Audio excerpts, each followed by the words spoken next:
মুর্শিদাবাদের ইতিহাস নিয়ে আলোচনা করতে বসলে যার কথা বারংবার উঠে আসে, যার রাজত্বকালের অবসান বাংলার ওপর ব্রিটিশ ইস্ট ইন্ডিয়া কোম্পানি তাদের রাজত্বের কালো ছায়া ফেলে গোটা ভারতবর্ষ দখল করে বসে, তিনিই ছিলেন তামাম বাংলার শেষ স্বাধীন নবাব, নবাব সিরাজউদ্দৌলা। আর এই নবাবের শেষ পরিণতি যে কতটা ভয়ানক ছিল তা শুনলে রীতিমতো গায়ে কাঁটা দিয়ে উঠবে। তোমরা যদি কখনো মুর্শিদাবাদ বেড়াতে আসো তাহলে হাজারদুয়ারির সাথে সাথে ভাগীরথী নদীর পশ্চিম দিকে খোশবাগের কথাও জানতে পারবে। আর এই খোশবাগেই রয়েছে বাংলা তথা মুর্শিদাবাদের নবাব, নবাব সিরাজউদ্দৌলা ও তার পরিবারের সমাধি। আজকের এই ভিডিওতে তোমাদের এই খোশবাগের কিছু কথা বলবো যা রীতিমতো তোমাদের অবাক করবে। আলীবর্দীর পাশে ছোট কবরটি নবাব সিরাজের এবং নবাবের পাশের কবরটি হলো তার পালিত ভাই মির্জা মেহেদির। এখন সবশেষে মনে প্রশ্ন আসে, ঠিক এইভাবে যে সবাইকে কবর দেওয়া হবে এর সিদ্ধান্ত কে নিল? প্রথম দিকে না হয় মির্জাফর মিরন, কিন্তু পরের দিকে কারা? ইংরেজ নাকি অন্য কেউ? Good morning everyone. আজকে একটা নতুন জায়গা যেটা এক্সপ্লোর করতে যাচ্ছি। এক্সপ্লোর বলতে কি, সেখানকার কাহিনিটা তোমাদের সাথে একটু তুলে ধরবো ভাবলাম। অনেক দিন ধরে জিনিসটা নিয়ে আমি একটু নাড়াঘাটা করছিলাম। নাড়াঘাটা করতে করতে আমার বেশ ভালোই লাগছিল, বেশ নাড়াঘাটা করতে জিনিসটা। আর সেই জন্যই বেসিক্যালি আজকে যাওয়া, অনেক দিন ধরে প্রিপারেশান নিয়ে তারপরে আজকে যাওয়া। আর কোথায় যাচ্ছি সেটা তো তোমরা থাম্বনেল দেখেই বুঝতে পারছো। তাও বলি, আজকে যাচ্ছি হচ্ছে নবাবের সমাধিক্ষেত্র, মানে বাংলার শেষ স্বাধীন নবাব, নবাব সিরাজউদ্দৌলা, তার সমাধিক্ষেত্রে যাচ্ছি। যেতে যেতে তোমাদেরকে রাস্তা সম্পর্কে একটু বিবরণ দিয়েই দেবো। তবে জিনিসটাকে নিয়ে নাড়াঘাটা করতে করতে আমার অনেকটাই সময় লেগে গেলো। আমি ভাবছিলাম যে অনেক দিন ধরে ভাবছিলাম যে করবো, তবে বাট হয়ে উঠছিল না, কারণ অনেকটা বিষয় আমার না জানা ছিল, অনেকটা বিষয় মানে হেন তেন করে কাটছিল। এটা হচ্ছে আমাদের গঙ্গার ধার, আর এটা হচ্ছে আমাদের রক্ষাকালী মন্দিরের সামনের ঘাট। এখানে আমরা যতবার রাইডে বেরোই সব এখান থেকেই বেরোই। আমরা এখন এখান থেকে যাব আমাদের পুরনো ওভারব্রিজ ধরে গঙ্গার ওপার থেকে আমরা যাব হচ্ছে খোশবাগ। তার আগে ম্যাপটা লাগাতে হবে, কারণ রাস্তাটা আমার প্রপারলি চেনা নয়, আর বেশিটা দূরেও নয়, এটা আমি নোটিস করে দেখলাম।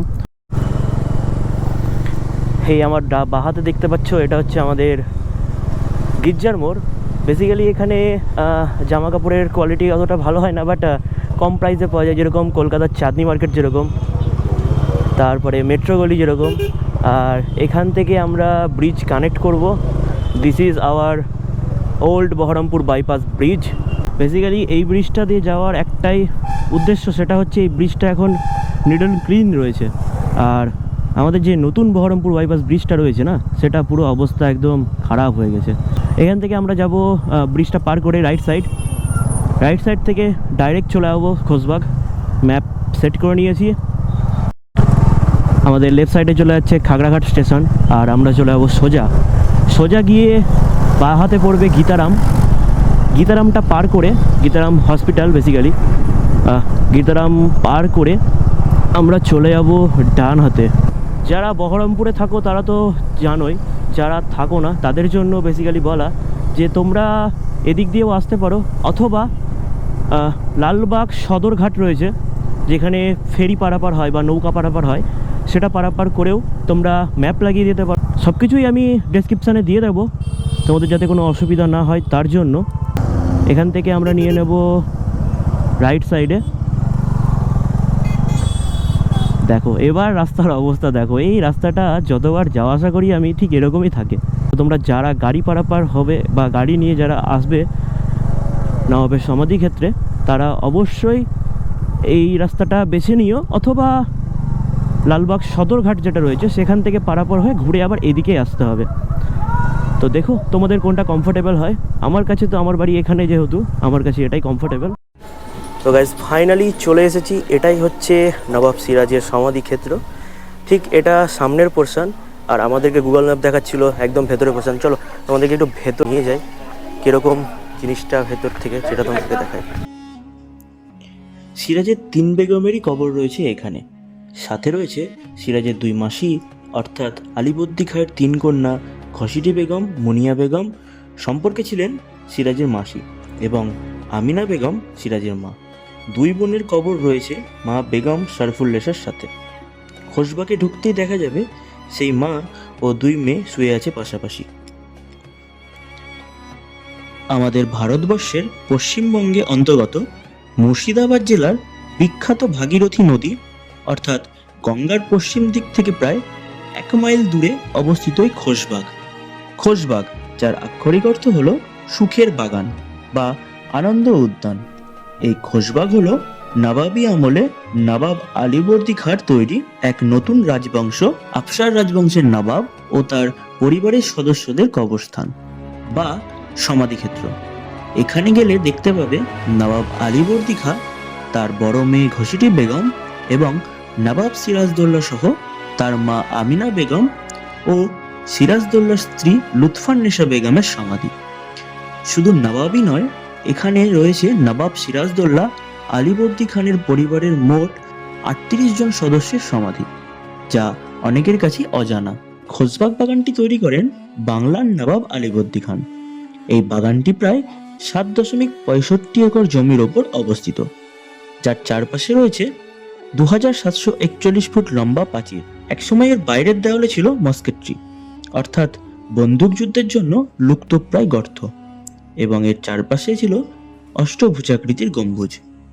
এছাড়াও এখানে রয়েছে নবাব আলীবর্দী খান নির্মিত একটি মসজিদ, যা দিল্লির জামে মসজিদের আদলে প্রায় 2675 বর্গফুট আয়তনের ভিত্তিতে তৈরি। শোনা যায় একসময় নাকি এই বাগানটি প্রায় 108 রকম প্রজাতির গোলাপ চাষ হতো। নবাব সিরাজদৌল্লার মৃত্যুর পর বেগম লুৎফান্নেসা নিজে এই গোলাপ বাগান ও নবাবের সমাধি পরিচর্যা করতেন। এও শোনা যায় যে বেগম নাকি এই বাগানটি রক্ষণাবেক্ষণের জন্য তখনকার সময় প্রায় 1000 টাকা ব্যয় করেছিলেন। নবাবী এই খোশবাগ ঘিরে রয়েছে নানান কথা ও অজানা রহস্য, যা মুর্শিদাবাদের লোকের মুখে মুখে আজও ঘুরে বেড়ায়। বাগে ঘুরতে ঘুরতে এক কোণে একটি উঁচু জায়গা চোখে পড়বে, যার ওপর বতুল ও দেবদারু তাদের বিশাল ছায়া ফেলে রয়েছে। বলা হয় এটি নাকি বেগম লুৎফান্নেসার সেই কুঁড়ে ঘর, যেখান থেকে তিনি প্রতিদিন বাগান পরিচর্যা করতেন এবং কবরগুলোকে ফুলের মালা দিয়ে প্রদীপ জ্বালাতেন।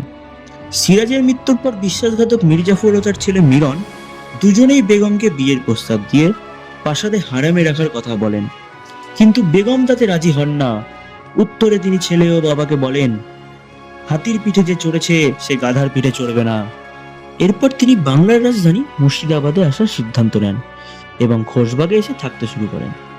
শোনা যায় ব্রিটিশ কোম্পানি নাকি তাকে মাসোহারার একটা টাকা দিতেন, যার সাহায্যে বেগম দিন কাটাতেন। একথাও প্রচলিত আছে পরবর্তীতে সিরাজের হত্যাকারীরাই নাকি তাদের কন্যাকে নদীর জলে ডুবিয়ে নৃশংসভাবে হত্যা করেন।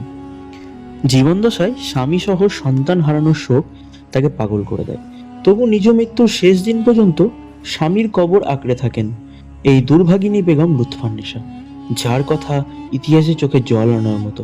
সময়ের সাথে সাথে অবহেলিত এই দুঃখনগরী যেন আজও বেগম বাদশার এই প্রেম কাহিনীর নীরব সাক্ষী হয়ে তার গল্প প্রকাশ করছে। বাংলার বুকে এটি এমন এক সমাধিস্থল যেখানে শত্রু মিত্রের কবর পাশাপাশি দেখা যায়, যা সত্যিই অবিশ্বাস্য। 38টি কবর সাক্ষী ও গণহত্যার প্রতীক হিসেবে দাঁড়িয়ে থাকা এই খোশবাগের বেগম লুৎফাবাদে সবাই সিরাজের মৃত্যুর প্রায় 1 থেকে 1.5 বছরের মধ্যে মারা যান। নবাব পরিবারের নানা রকম চরিত্র এখানে শেষ শয্যায় শুয়ে আছে, তাদের কথা যেন মানুষকে জানাচ্ছে। এখানে এলে তোমরা দেখবে এমন সমাধি যেখানে নবাব ও তাকে মিরনের হাতে ধরিয়ে দেওয়া বিশ্বাসঘাতক সামান্য দূরে সমাধিস্থল। সিরাজের মা মাসি ও আমিনা বেগম ও ঘসিটি বেগম, দুই বেগমের সমাধি পাশাপাশি, যেখানে সিরাজ পতনের মূল খলনায়িকা ছিলেন এই ঘসিটি বেগম। কথিত আছে এই ঘসিটি বেগম নাকি ছিলেন দেওয়ান হোসেন কুলি খাঁর গোপন প্রেমিকা। নবাব আলীবর্দী খাঁ ও তার বেগম শরফুন্নেসা যখন এই খবরটি পান, তখন তাদের কথায় সিরাজ তার লোকদেরকে দিয়ে খুন করান হোসেন কুলি খাঁকে। লোকমুখে প্রচলিত কথা অনুযায়ী সিরাজের রক্তাক্ত ছিন্নভিন্ন দেহ যখন হাতির পিঠে চাপিয়ে ঘোরানো হয়, তখন যেখানে সিরাজ হোসেন কুলি খাঁকে হত্যা করেছিল সেখানেই নাকি সিরাজের শরীরে কয়েক ফোঁটা রক্ত পড়ে। মিরনের লোক মোহাম্মদ বেগ যখন মিথ্যা কথা বলে সিরাজকে হত্যা করেন, তখন নাকি সিরাজ তাকে বলেছিলেন হোসেন কুলি খাঁকে হত্যা করার পরিণতি হলো আমার মৃত্যুর কারণ, যদিও কথাটা কতটা সত্য তা নিয়ে মতভেদ আছে।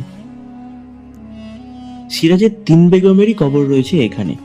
সাথে রয়েছে সিরাজের 2 মাসি অর্থাৎ আলীবর্দী খাঁয়ের 3 কন্যা খসিটি বেগম, মুনিয়া বেগম সম্পর্কে ছিলেন সিরাজের মাসি, এবং আমিনা বেগম সিরাজের মা। 2 বোনের কবর রয়েছে মা বেগম শরফুল্লেসের সাথে। খোশবাগে ঢুকতেই দেখা যাবে সেই মা ও 2 মেয়ে শুয়ে আছে পাশাপাশি।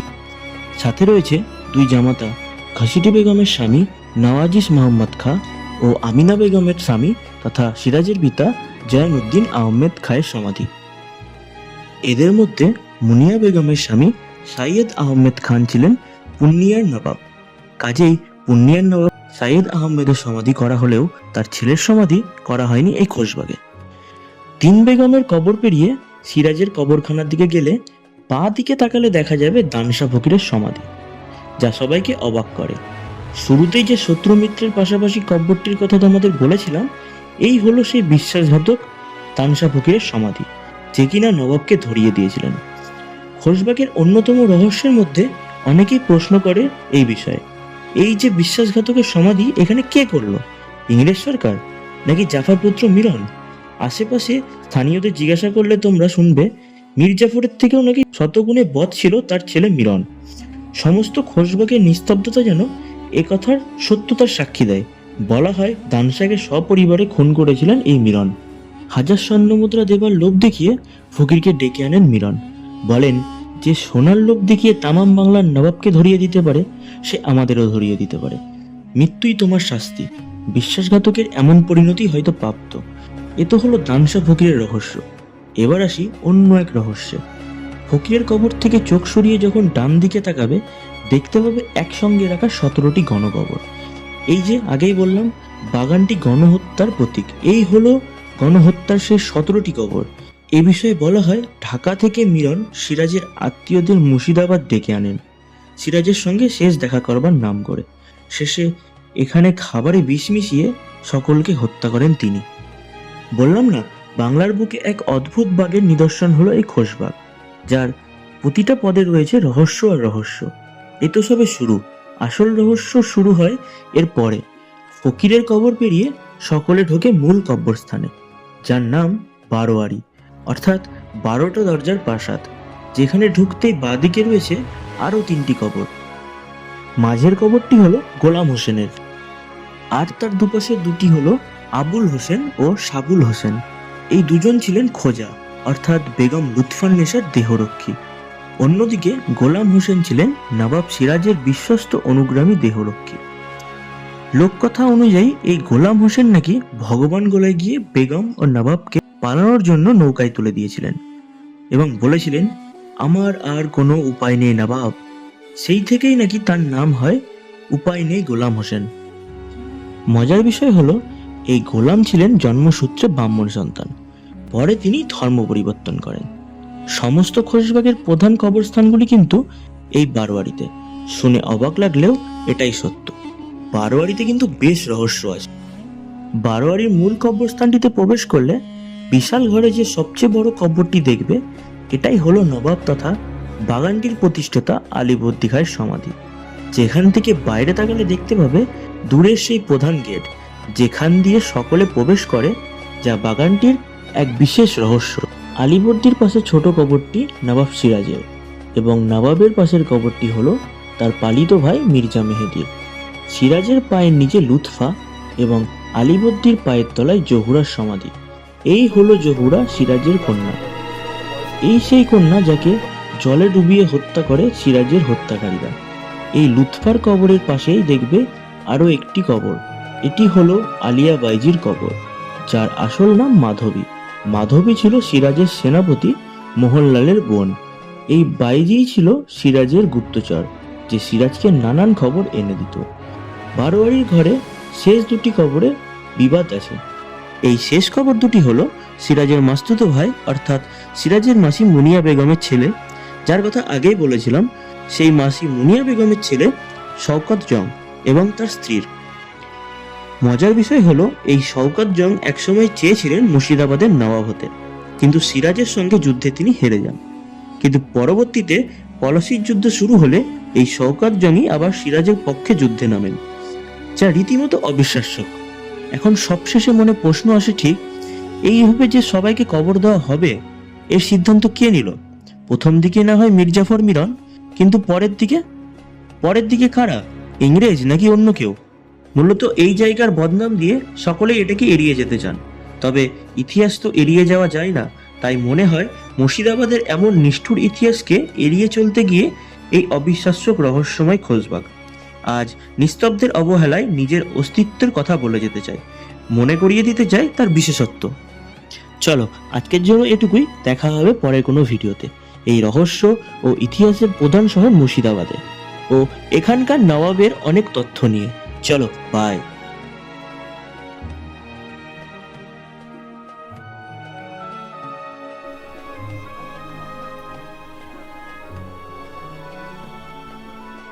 দেখা না দিলে